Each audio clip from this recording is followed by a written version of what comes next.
sa fans? Ang message ko sa mga fans, sa mga Melason, sa mga Melisite, sa mga tropang Jason, at sa mga lahat-lahat over ng mga fans. I love you all. At tropang LS din. Dun sa mga Melason, huwag na kayong mag-away. Huwag tayo mga MTIC ba yun? MTRCB, mga masabayan. Huwag na tayong mag-away sa iba. Gusto ko, sa mga Melason, huwag na tayong mag-away. Kasi may nababetan ako sila mag-away daw sila. Huwag tayong mag-away kasi nga, kung mag-away kayo, kung magwatak-watak kayo, paano na kami sweetify? Kung kunwari kami yung kuanyo, kami yung Melason, Milanes at Jason, kunwari gusto talaga kami. Gusto nyo talaga. At the very first place, wala kaming alam po na may fans po kami. Tapos, yung ganito pala na may fans kami, nag-away-away din naman kayo, sana wag na lang kayong ganyan. Kasi nalulungkot talaga kami. Ako, nalulungkot talaga ako, sir, kasi nga, nababalitaan ko, may narinig ko na nag-away-away, may ganito, nagwatak-watak na, ayusin nyo naman po yan. Wala po talaga kaming alam sa mga fans ninyo. Pero love na love po talaga namin kayo kasi fans nyo namin kayo eh. Sobrang love namin kayo kasi nga ang mga ginagawa namin kahit hindi namin alam, nilove nyo kami. Kaya sana magkaayos kayo kasi kung kami anyong amat ina, paano kasi kami daw amat ina kasi may Lace at Jason daw. Kung magkawatak-watak kayo, baka magkawatak-watak din kaming dalawa, diba? So, sana ayusin nyo na yan, ha? Tsaka huwag kayong mag-away-away sa mga artista.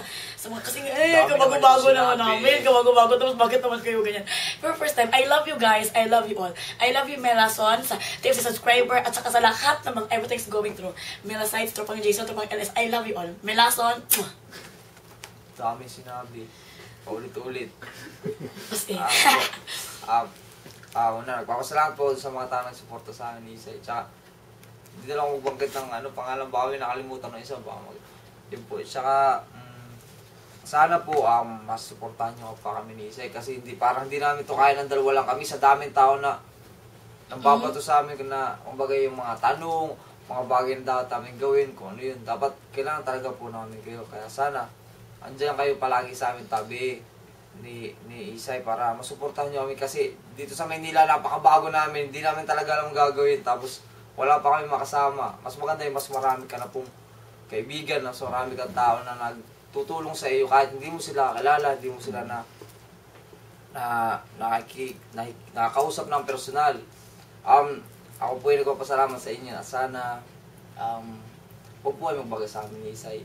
Kailangan po namin talaga kayo dahil dadalawa kami sa dami ng tao sa Pilipinas na sa buong mundo. Upo na tumitingin sa amin. Kaya salamat po sa inyo. Nandiyan kayo palagi sa amin para tumulong at magtambol sa amin, magsuporta. Thank you po sa inyo.